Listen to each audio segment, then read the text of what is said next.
Hi, it's Jack, and this is the podcast version of this episode. If you want to read the words as they're being analysed, then if you're on Spotify, you can become a subscriber of this channel or head over to the YouTube channel. And on both platforms, you can also sign up to get exclusive episodes and early access to the regular weekly episodes too.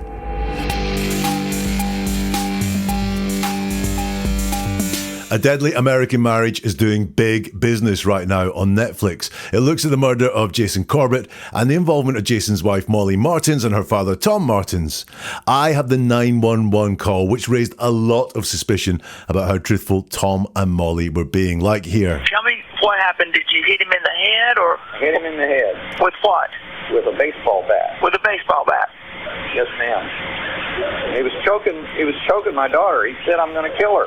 Welcome to Never a Truer Word, where we look at the words that people choose to use to see if they're telling the truth, the whole truth, and nothing but the truth. And what I do here is different from anywhere else. I strip away everything apart from the words that are said, then use my process of statement investigation, which gives us the key to seeing possible deception, possibly where the truth sits, and the motivations of a person. It's a process I use with investigators, with the media, and corporate clients to get a deep understanding of what is really being said. And this episode features a bonus installment of Jack Googles the case finally to see how right he was. And that case is a 2015 murder. The 911 call was made at 3 a.m. one morning by Tom. The story is now on Netflix. It's a documentary called A Deadly American Marriage. I haven't seen, I do know a little bit about the background, and that's what I'm going to be interrogating when I look at this 911 call, because what I'm going to be looking here for is, was there more to the violence? They're going to say it was self-defense, that Jason was threatening to kill Molly. Is that true, or was there something more going on here, potentially premeditation? There's also an allegation that the two of them delayed making this 911 call until Jason was dead, until he couldn't be saved. That's when they phoned 911. And also, you're going to hear a lot of CPR on this 911 call. There's an allegation that they faked doing CPR there. They didn't want to save Jason at all, so they pretended to the operator they were doing CPR. That's what I'm going to look at when I dig into the words inside this 911 call. Davidson County 911, what is the address of your emergency? My name is Tom Martens. I'm at 160 Panther Creek Court, and we need help. Okay. What's going on there? My daughter's husband, my son-in-law, got in a fight with my daughter. I intervened, and I think he's in bad shape. We need help. Okay, what do you mean he's in bad shape? He's hurt? He's bleeding all over, and I may have killed him. You know? All right, okay. Let's back up here just a minute. Give me your address again, make sure I got it right. 160 Panther Creek Court. What is your name? My name is Tom Martens. All right, Tom, give me the phone number you're calling from 2 times, please. I don't know. What's the phone number I'm calling from? I don't know. I'm sorry, I don't know. I'm the father. I'm visiting. I don't know. So there's a call there. It's Tom Martens making the call. You can hear Molly in the background. We'll hear a little bit more from Molly as the call progresses. So it's a 911 call. I love analysing these because if these are truthful, we expect to see signs of desperation, pleas for help, a sense of urgency to them, which is the allegation is not present in this call whatsoever. If these are deceptive, it's the first telling of the story that they know they may have to tell several more times, but this is the first telling. Have they thought through everything? Does it all hang together? Let's find out and look at the words. So we've got the standard opening, 911, what's the address of your emergency? And the reply is, my name is Tom Martens. I'm at 160 Panther Creek Court and we need help. Right, so do we have here avoiding the question or not taking on the question? Because it's the question that's first asked is, what's the address of your emergency? And he says, my name is Tom Martens. He's not answering the question. What's going on there? Look, it could be that that's the first thing that he wanted to say, like in his head, like guilty or innocent in his head. He wanted to introduce himself. That's how he starts off phone calls.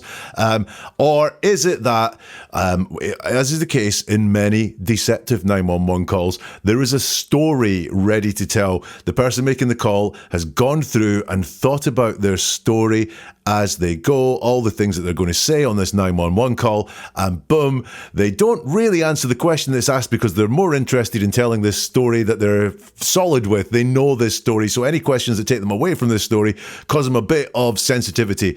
Either could be happening here. We need to look at more of it to understand what's happening, because what's the address of your emergency? And he says, so is that, oh, I'm off track already. I'll just do what I was going to do, which is introduce myself. My name is Tom Martens. He then goes on to say, I'm at 160 Panther Creek Road. So that is the address. That does suggest some level of truthfulness, and it is answering the question that was asked. And then we have, and we need help. Interested in that. We need help means that there are two people in that house, at least two people in that house, because that would constitute the we, needing the help. He's not just talking on behalf of himself, he's talking on behalf of more than himself, potentially him and his daughter, or him and his daughter and Jason as well. And we need help. Now, that is not a plea for help, but it is stating that help is needed. But there certainly is no urgency there for me. We need help quickly. As you listen to more of the call that you have, you know this is a situation where there is help needed quickly, and he's not asking for that help quickly. He's not asking any urgency. So remember, one of the allegations about this call is they waited until he was dead, so when help came, it would be useless. Potentially that's what's happening there. So that's the first question and answer in that 911 call. I see things, the request for help, the giving the address when they're asked the address, that are reassuring, if you like, but I'm already seeing some things that mean possibly some of the allegations about this call that there was no urgency and there's a story being told they're still in play here. So the operator says, okay, what's going on there? And he says, my daughter's husband, my son-in-law, got in a fight with my daughter. I intervened and I think he's in bad shape. We need help. So he's asked, what's going on there? And he doesn't say, we have a guy covered in blood or with severe head injuries or, a guy in a bad shape or anything like that at all. He starts off by saying who it is and then why the incident happened, which could potentially be what's going on there, but it's not, again, got this urgency, and it's got more of a feel of the storytelling going on there. My daughter's husband, my son-in-law, got in a fight with my daughter. So that does feel like storytelling. It does sort of talk about what's going on there, although going on there in the present tense is we've got someone who we think is dead, but that's not what he says here. It's he's laying out the characters involved in the story, almost like a book. Here's character 1, here's character 2, my daughter's husband, my son-in-law, and then got in a fight with my daughter is a curious thing there, because what we're going to see as we go on is that they're going to claim that Jason was the aggressor and they hit Jason in self-defense. But it's not my son-in-law had a fight with my daughter, as in really, was going at her or attacked my daughter or was attacking my daughter or anything like that. It's got in a fight with my daughter, which shows some potential there that the daughter was involved in the instigation of this fight, the starting of this fight. She was intrinsically involved in the fight because it was a fight with my daughter. It wasn't all one way of Jason attacking Molly at all. He then says, I intervened, which is downplaying, because we're going to hear that he hit him, or that's what he's going to claim, but he's downplaying it here. I intervened, and then we've got, again, downplaying, I think, so that's downplaying. I'm not sure, it's just, potential. He's in bad shape. As we go through this, it's very obvious he's in bad shape, but it's just this downplaying of, I think, and then he's in bad shape, not fighting for his life, or even dead. As we go further through the call, we hear that. But this is all there, that downplaying. I intervened. You attacked him, or you hit him. I think he's in bad shape. And then we have a repetition there of we need help. No urgency. The we again, more than one person needs help. But there is that request for help there. The operator says, okay, what do you mean he's in bad shape? He's hurt, he's bleeding all over, and I may have killed him. So all that downplaying before, I think he's in bad shape. Actually, I think I killed him. So why was that not the first thing he said? I think I've killed him. We really need help quickly. That sense of urgency missing here. But if you do look at this, also, regardless of how Jason got into the state that he's in, then this is very truthful. There's no persuasive language there. There's nothing trying to get us somewhere with this. It's just, he's bleeding all over and I may have killed him. So I reckon that is truthful. There's no deception or anything like that going on there. He's bleeding all over and I may have killed him. The operator says, all right, okay, let's back up here just a minute. Give me your address again. Make sure I got it right. We get the address repeated, 160 Panther Creek Court. What's your name? My name is Tom Martens. Now, just as we go, when someone's asked their name, it's a really easy question to answer, and also it's just a very straightforward question. There's not a lot of reasons to lie about it. The facts are usually known about your name. So look at that form of that answer. What's your name? My name is Tom Martens. What's your name? My name is Tom Martens. That's what the truth looks like. And we'll see that that doesn't always happen in life. Even in this call, when a question is answered, then there is just a very simple, factual, straightforward, simple answer to the question. My name is Tom Martens. All right, Tom, give me the phone number you're calling from 2 times, please. And again, we have honesty suggested by the wording here. Give me your phone number 2 times. I don't know. What's your phone number? He asks Molly. I don't know. I'm sorry. I don't know. I'm the father. I'm visiting. I don't know. So what we have here is just, I don't know. Now, I always say I don't know is more believable than I've no idea. We very often have an idea. I don't know. Truthful people when they're telling the truth, do not mind saying, I don't know. And here, Tom does not mind saying, I don't know the phone number. He gives us a little bit of reasoning for it. I'm the father, I'm visiting. Now, the father part of it is completely irrelevant, if you like, apart from if he's storytelling, I'm the father, and you need to know I'm the father because the father explains why I stepped in to intervene because something was happening to my daughter. However, the whole point of I don't know is very believable. I'm the father, I'm visiting. I'm visiting again is practical in this situation to explain why he doesn't know the phone number. So that's just the first minute or so of the phone call. Small signs of storytelling are there already. There's also small signs of minimizing the severity of what happened with some of those words like think and he's in a bad shape compared to I think I killed him. The got in a fight part is, for me, potential leakage that there was 2 people or at least 2 people involved in this fight. It wasn't a one-way attack by Jason on Molly, but also that lack of urgency at the very beginning of the call is key to me. Let's hear some more from this 911 call. Was he drinking? Yes, he had been drinking during the course of the day.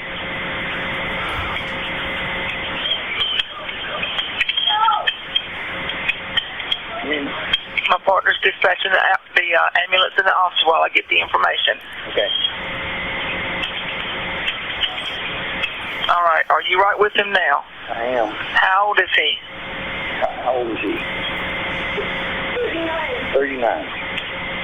All right. Is he conscious at all? No. Is he breathing? I can't tell. Short excerpt there from the call. The question is asked at the start, was he drinking? Yes. Again, yes, it's a yes-no question, and that comes very quickly, so that makes me feel this is some truth going on here. And then I'm curious about this bit. He had been drinking during the course of the day. That sounds very official, doesn't it? He's been drinking during the course of the day. I'm going to come back to that at the end of this episode about why I think that is important. He had been drinking during the course of the day. We hear Molly scream no in the background to something, and then we hear the operator say, my partner's dispatching the ambulance in the office while I get the information. Okay, comes a reply from Tom. All right, are you with him now? I am. You can just see these really short, factual answers suggesting the truth is there. How old is he? He turns to Molly and says, how old is he? Molly says 39. He tells the operator 39. All right, is he conscious at all? No. Now, again, he's not conscious. I think something bad's happened to him. I think he's in a pretty bad way or shape, was what he said at the beginning. This guy is not conscious. That is surprising then, the lack of urgency there was at the start of the call. Is he breathing? I can't tell. Now, what we have there is a stutter on the I. Always I look into stutters on the I. When we say I and use that personal pronoun, we're really owning what we say. And there is real repercussions if we lie on behalf of ourselves. It really doesn't work right. So all our lives, in general, we try to avoid lying. That doesn't mean we tell the truth all the time, but we may hide things and so on. So it causes us stress when we lie because of the repercussions. And here, is he breathing? I can't tell is what he says. So during that very short part, during the course of the day, is interesting. Is that storytelling? So it's very formal language. So again, look, was the story constructed? He had been drinking during the course of the day, or is there more to it than that?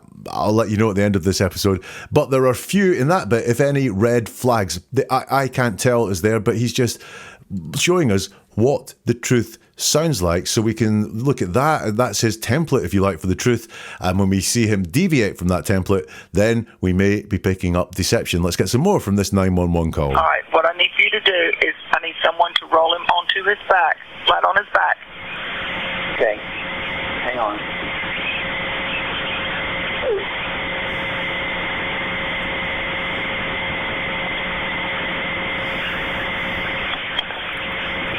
He's a big, heavy man. I can't do it. All right, is there anyone there that can help you? My daughter, and she's in terrible shape. Okay, someone needs to get him on his back. We need to verify his breathing. I'm trying, lady. Hang on. Okay, just put your phone on speaker.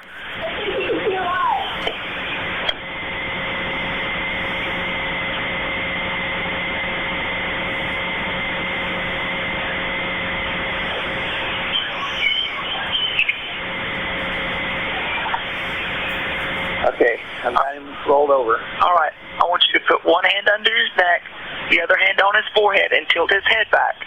Put your ear next to his mouth and tell me if you can see or hear or feel any breathing. Yes? I can't see him. No. All right, I'm sending the paramedics and ambulance to help you now. Stay on the line. Okay.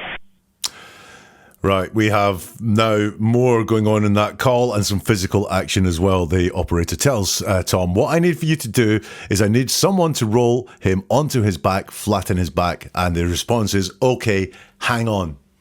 Now, we know and we can hear that takes time for him to do this, but hang on is a delaying phrase. Hang on, this isn't going to take a long time. So it's almost as if he already knows in his mind this is going to take a long time. Well, how would he know that? I would be trying to do it as fast as possible if this was a real emergency, but for him it's okay, hang on. You can see the request is put in very simple language. It's not, I need someone to try to roll him onto his back, flatten his back. And, you know, the operators are well versed in doing this. So obviously she's not bringing in any experience or training that says you need two people to do it, or I need you to try and do this for me because sometimes it's quite hard. It's a very simple request, but he's already going, okay, hang on.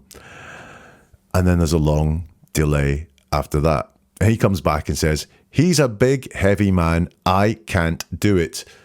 He's turning things down there a little bit. It's not, he's a big, heavy man. I can't lay him flat on his back, or I can't move him or anything like that. It's just, I can't do it there. And can't is an interesting thing too. It does mean cannot, but what he's saying there is flat out, he can't do this. He can't turn this person on the back, rather than I'm struggling to do it, or I'm having trouble doing it, or anything like that. It's a flat out can't.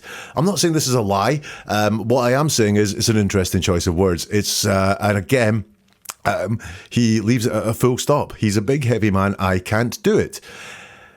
So this again, potentially, is this lack of will to help, or this knowing that it's futile to get involved like this. The operator says, all right, is there anyone there that can help you? He says, my daughter, and she's in terrible shape. So there's no want here to get this done quickly. I'm going to have a conversation about this. My daughter's here. She's not in great shape. I don't know why she's not in great shape. Maybe what he means is like she's freaking out a bit or something like that. But if she's freaking out, she's maybe very likely to help you get this guy on his back. But this just all feels like a bit of casualness. I'll try this.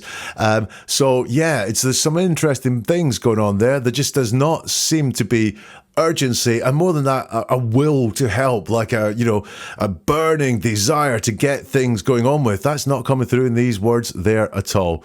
The operator says, okay, someone needs to get him on his back. We need to verify his breathing. He says, I'm trying, lady. Hang on. So once more, we have this hang on, this delaying phrase going on there. Trying is a word that always implies failure. I've been trying to write an essay all day. I've been trying to put this episode together all day. Would be failure. It has not happened. That's what trying says. He said already there's failure. I'm not saying here there's deception going on, but this is almost failure talking. The operator says, put your phone on the speaker. He says, okay, I've got him rolled over. Some interesting words there. He doesn't own the rolling over. It's not I've rolled him over. It's I've got him rolled over. Now, if I was, say, the boss of something and said, could you people roll him over? Then I've got him rolled over, as in that's happened. Not if I did it myself, it'd be I've rolled him over. I've got him rolled over. Okay, again, these are not all big, massive red flags of deception. However, there is one, which is I've. It's not we've, because he was asked to get Molly involved, and he's like, oh, don't know. However, it's I've got him rolled over. So is this that when he was asked the first time to do the rolling over and he went, I can't, he's heavy. Did he realize, I need to play along here, but I just, stall for time or whatever. So I've done it all by myself, because actually I could have done it myself at the first time of asking. It wasn't, however, it's not we've rolled him over, it's I've rolled him over. And then we're going to get real medical. The operator says, all right, I want you to put one hand under his neck, one hand on his forehead, and tilt his head back. Put your ear next to his mouth and tell me if you can see, hear, or feel any breathing. Yes. He says, I can't see. No. All right, I'm sending the ambulance and paramedics to help you now. Stay on that line. And he says, okay, so I think I've got there some real delaying tactics from Tom. I just don't think that he is as interested as he could be in helping this out and getting things done. Right, we're going to deal with one of my favourite questions to ask someone who is a suspect, which is, what happened? Because that is always going to be so revealing, especially in a 911 call. All right.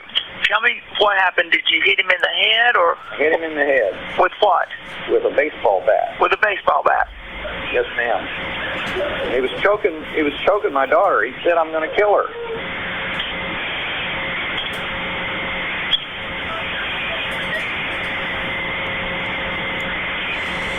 All right, we are sending the paramedics to help you now. Where's the baseball bat at? It's in the bedroom here with me. Okay. Just don't touch it anymore, okay? Yes, ma'am. I'm putting some notes in. We've already got them started that way. Right. Just don't hang up. Stay with me. Mm-hmm. All right, so we're going to start CPR.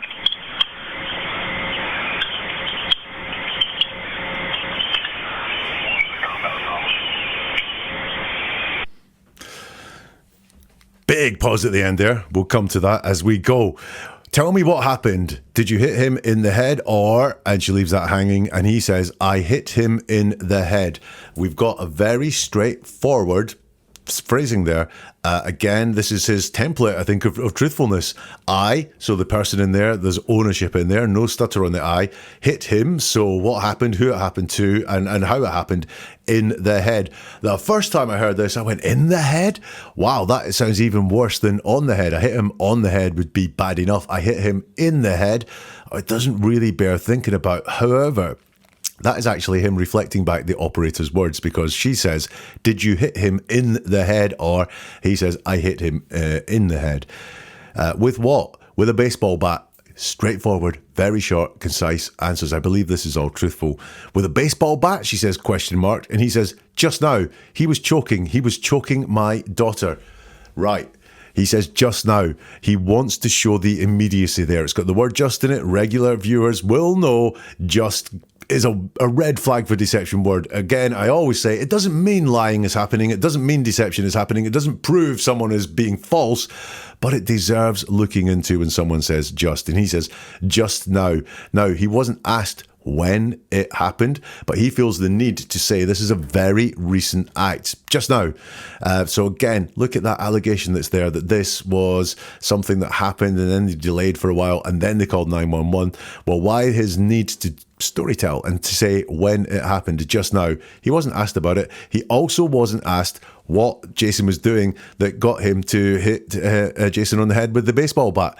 But he does volunteer that information as well. Hallmarks here of storytelling. He was choking my daughter. Now, got to say, if someone had innocently acted in self-defense like this, they may want to get those words out to justify what they've done, so the police don't come whizzing round and going, what the hell's happened here? However, it does have some hallmarks of storytelling, and we're starting to see that as a trait coming through in this call. He was choking my daughter.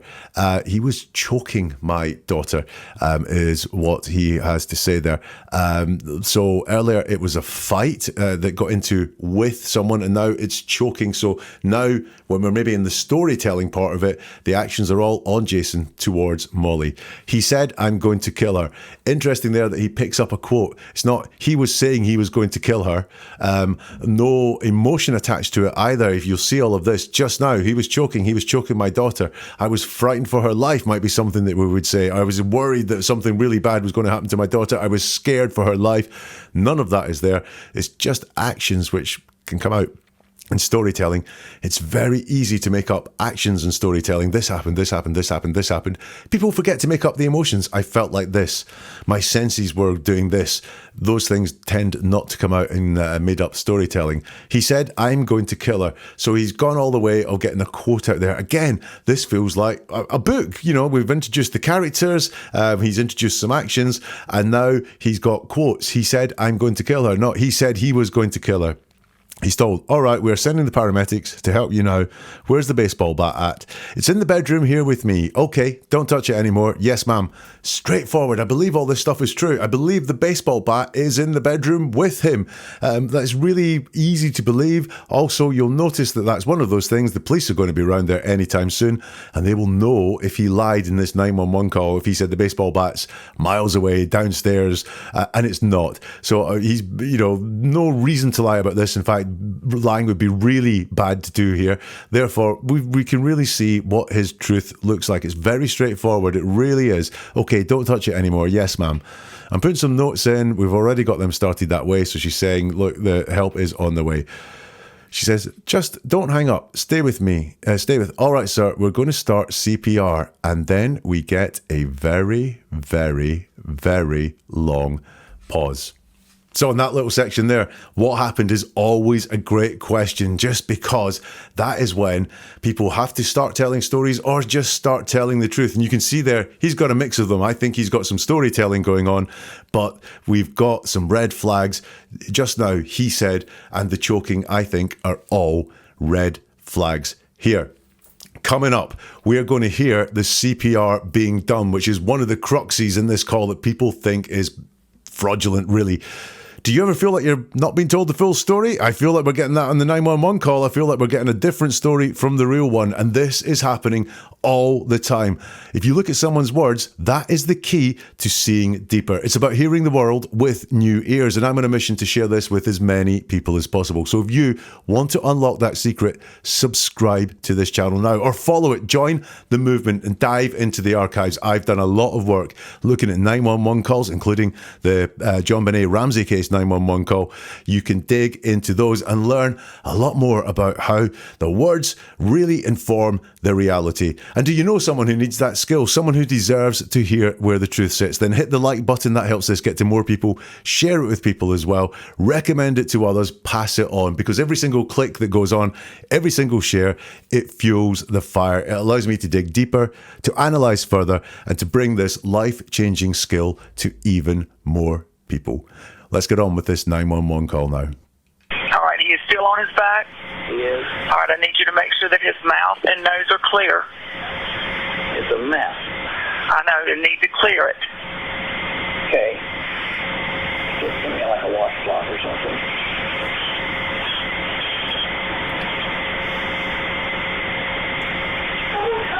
Yeah, she's sending somebody.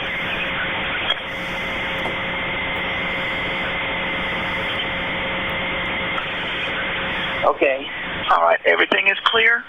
Yeah, as clear as I can get it. He's covered in blood. All right, listen carefully. I'll tell you how to do chest compressions. Yeah. All right, make sure that he's flat on his back with no pillows under his head. Yeah. Place the heel of your hand. Under his head. Nothing under his head. Yeah, got it. All right. First of all, tell your daughter to go unlock the door and turn on the front porch light. Go unlock the door and turn on the porch light. Place the heel of your hand on the breastbone in the center of his chest, right between the nipples. I'm somewhat familiar with this. Okay, well, I have to give the instructions. You just go ahead and do it if you know what to do. Put the other hand on top of that hand. Yeah. Pump the chest hard and fast, at least twice per second, 2 inches deep. Yeah. Let the chest come all the way up between the pumps. We're going to do this 600 times or until help can take over. Count out loud so that I can count with you. I'll set a pace for you. Okay. 1, 2. 1, 2, 3, 4. 2, 3, 4. 1, 2, 3, 4. 1, 2, 3, 4. 1, 2. Faster if you can. 1, 2, 3, 4. 2, 3, 4. 1, 2, 3, 4. 1, 2, 3, 4. Are you thinking what I'm thinking? That all sounds remarkably casual. The whole vibe that's there is just remarkably laid back, to the point when he's counting 1, 2, 3, 4, it feels like a slow dance class rather than emergency CPR. Let's look at the words. All right, is he still on his back? Asks the operator. He is. All right, I need you to make sure that his mouth and nose are clear. He says, it's a mess. Is this delaying again because he's being asked to get involved in CPR and get the mouth and nose clear? And he says, it's a mess. He doesn't say they're a mess. He just says it's a mess, which is a general observation rather than talking about the area that he's been asked to look at. So is he delaying again there? The operator says, you need to clear it. And we hear him very casually say to Molly, get me a washcloth or something. Now, it could be this is on speakerphone, so he doesn't need to tell Molly the exact wants that are there, because he doesn't explain why he wants a washcloth or the something. What's the something got to do? You know, there's none of that there. It's just, get me a washcloth or something. Molly asks, are they coming? And she's told, yes, they're sending somebody. So maybe Molly has a little bit of urgency, or maybe it's just a question of, are they coming? Is, you know, things going to start raining down on us? Yes, she's sending somebody, says Tom. The operator says, all right, everything is clear. He says, yeah, as clear as I can get it. He's covered in blood. All very casual. I mean, very factual as well. There's nothing there that, well, I guess as clear as I can get it is qualified a bit, but it's very straightforward. And then we get into the chest compressions. I'll tell you how to do chest compressions. And he says, all right. He says, yes, sorry. Then the operator says about making sure he's flat on his back. Place the heel of your hand. And he goes, oh, pillows under the head. Is this clarification because he wants to do something correctly according to the way he's been instructed? Or is this, again, just more delaying going on here because he really wants to do it? First of all, tell your daughter to go unlock the door and turn on the front porch light. He repeats that instruction to Molly, but there's no real urgency again to it. Maybe they're just very calm in a crisis. I don't know. Then he's told where to put his hand. And he says, I'm somewhat familiar with this. I'll come back to that at the end, although the somewhat is not, I am very familiar with this, or leave me alone, I know what I'm doing. I'm somewhat familiar with this. She says, look, I have to give you the instructions, but if you know what to do, go ahead and do it. And then we've got this weird counting bit where she tells him all the things to do.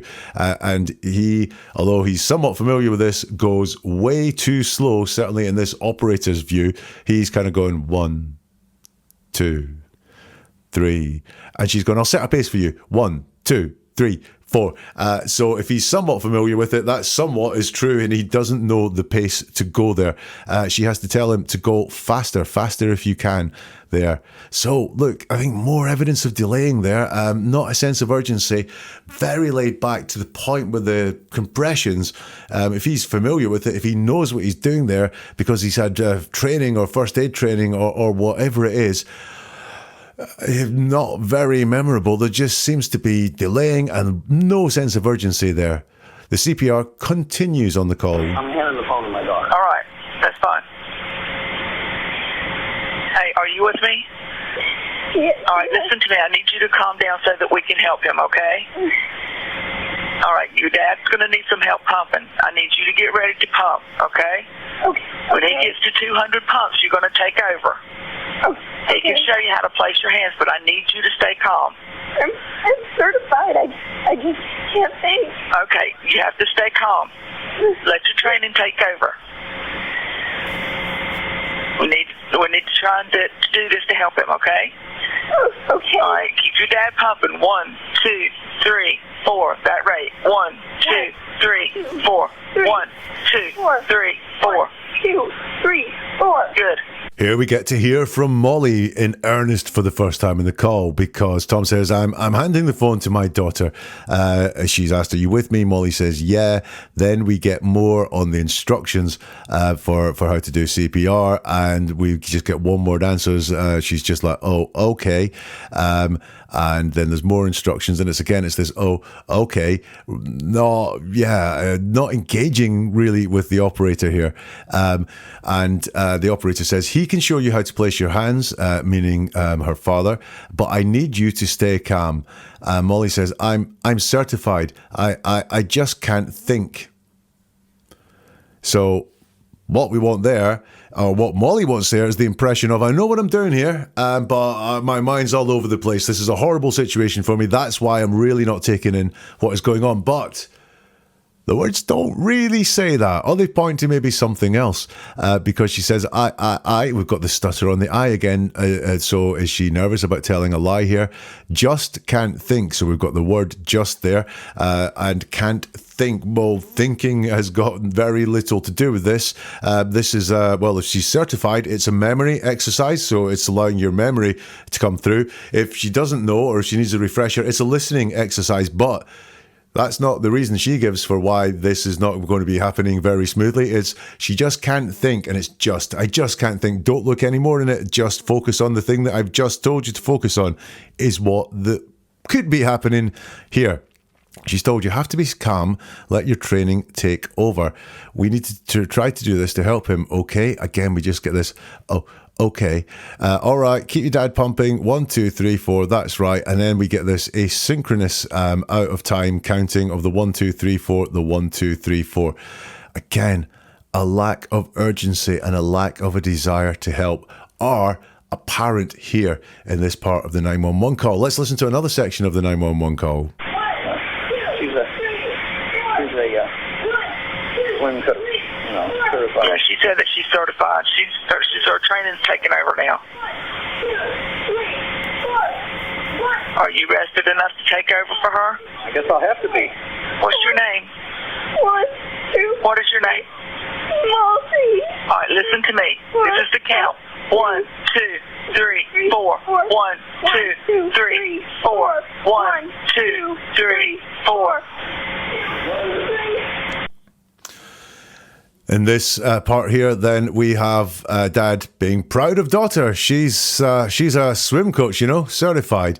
The operator says she said that she's certified. Her training's taken over now. And he's asked, are you rested enough to take over for her? And he says, I guess I'll have to be. Not, yeah, or give me a minute and then I'm good to go and do it really, really well. I guess I'll have to be. Now, the only other time I've seen something like that on a 911 call is in the Ellen Greenberg call, where her fiance is asked, do you know how to do CPR? I'm going to tell you how to do CPR for me.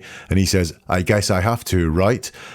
Which is interesting that we've got almost the exact same phrasing in this call here. I guess I'll have to be, is what he says. The operator then starts talking to Molly. What's your name? What's your name? She screams, Molly. And then we've just got more of the counting going on. Because I only look at words. I will not look at emotions, acting, or anything like that. But does that sound like energetic counting to you, as if someone is moving at the same time as they're counting? It doesn't to me. It sounds like she's sitting going 1, 2, 3, 4, 1, 2, 3, 4, rather than up, down, there. That's what I think I hear there, but I'm not an expert on that, so let me know in the comments or on social media if you can. Let's have a little bit more from the call now. This is the end of the call. Daughter's trying to...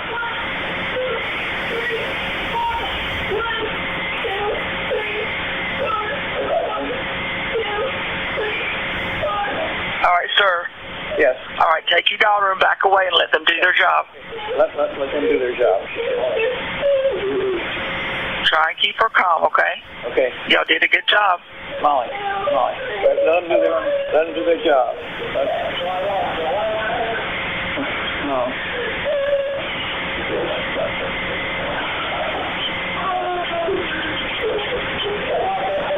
Okay, they're here now. Okay. Can you take Molly out of the room? Okay, Molly, she suggests we get out of the room.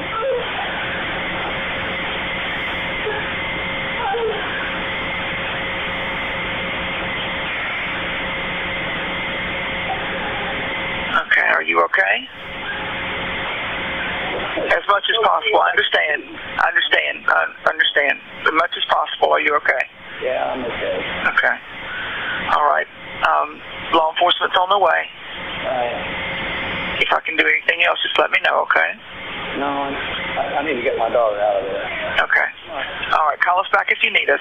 Molly, come on out of there.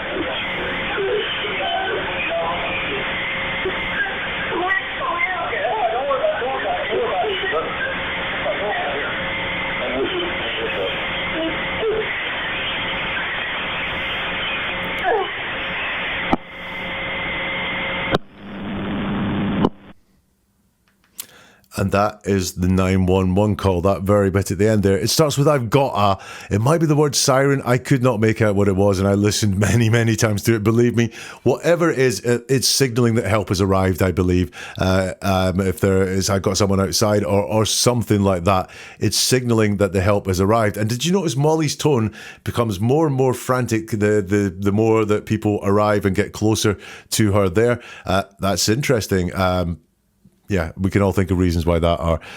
So the operator says, all right, take your daughter and back away and let them do their job. And he says to Molly, let them do their job. Try to keep her calm, okay? Y'all did a good job, says the operator. And he shouts, Molly, let them do their job. We hear a big wail from Molly. Very dramatic all of a sudden. This drama did not seem to be happening. Get me a washcloth or anything like that. Tom says to the operator, they're here. Okay, they're here now. And the operator says, can you take Molly out of the room? Okay, Molly. She suggests we get out of the room, and then she asks if they're okay, and she understands that they can't really be okay given what's happened. He says, yeah, I'm okay. Okay, law enforcement's on the way. All right. If I can't do anything else, let me know. He says, no, I need to get my daughter out of there. Molly, come on out of there. And that is the end of the call. So the allegations that have been made around the call, more to the violence that killed him. They waited until the body was, or Jason, was dead before they called, and also they faked this CPR. So look, there are many signs of truth inside this call, but they are all verifiable. They're all going to be found out anyway. You'd be stupid to lie about them. So things around the amount of blood that's there, where the baseball bat is, what his name is, all signs of truth. Let's look at the CPR, which we just heard there. That felt to me like there was a lack of urgency to do it. He wasn't very fast in committing to doing it. I think there was signs of delay of getting round to there. He said, we are familiar and certified with it. Was that signs of leave us alone? We know what we're doing. So, as in, yeah, we know what to do with CPR. Just leave us alone. Don't tell us what to do. Don't get involved in this, because it's easier for us to carry out our deception if you're not instructing us all the time. And it really felt to me like in that CPR, slow count and lack of effort. If they did not do the CPR, I would not be surprised. Violence. Got into a fight, the casualness of the whole choking without any emotions or anything like that. It felt like storytelling compared to a lot of the rest of the call when they were talking about the violence that happened between Jason and Molly, the alleged violence there as well. No, CPR don't think happened. Did they delay? Well, they certainly showed no signs of urgency. They showed no signs of needing help quickly. So do I think it was very possible they waited until he was dead before making the call? Yeah, I do. And there was certainly storytelling for me around the allegations that they were trying to say that Jason was attacking Molly, and he had to be hit on the head with many things, the baseball bat being one of them, in order to stop this. So yeah, and also the overall calmness about it as well. I think very lots of signs of truth in that 911 call. However, if we look at the things that were alleged about that 911 call, the deceptive things inside there, I think, yeah, there's a lot to be desired there. There is something I have, though, which is, I think from the words of that, I've got an inkling of what Tom Martin's job was at the time in 2015 there. So he seemed very calm in times of crisis. He spoke about during the course of the day. Yeah, he was drinking during the course of the day, which made me think of, it's a very formal statement, almost like something that would be given in court or in a very formal statement about someone, potentially like an investigator or something like that. And he said he was somewhat familiar with CPR. So familiar with CPR, if it was said, I know how to do this, I may think paramedic, somewhat familiar, someone who uses CPR inside their job. And therefore, I think law enforcement, a policeman or something like that. However, the somewhat familiar, and also the fact that he did not mention it in the call. And, you know, if he was law enforcement, if he was a cop, that would be one of the first things I would expect him to mention inside the call. So I think ex-law enforcement, so maybe security or something like that would be his job, or an investigator as well. So this is Jack Googling the case. I'll get my phone out. I know it is not the most riveting thing to watch someone Google, but Tom Martens, let me think, murder, would that be a good one? And occupation, killing of Jason Corbett. We'll edit this for a bit of brevity. Maybe edit it out if I can't find anything. All right, nothing on Wikipedia. What Thomas Martin's life like now on Yahoo News. Sorry, I have to reject the cookies there. Thomas Martens. Oh, Thomas Martens is a former FBI agent and trained investigator. So former as well, yes. So yeah, ex-FBI agent and trained investigator. I'm just going to screenshot that and we'll add that to the video version of this episode. So there you go.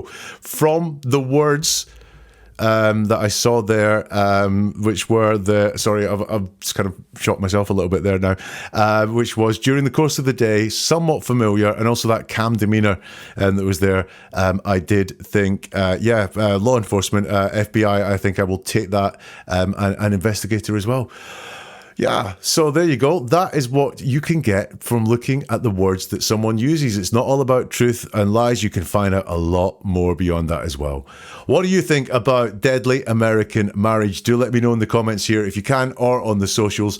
You can find details of the socials at neveratruerword.com. And if you're interested in learning more about the words that people choose to use and the points of deception, the points of the truth, and also the motivations of someone, and apparently what they do for a living, then do go to the website neveratruerword.com, and we'll see you soon for something new from Never a Truer Word.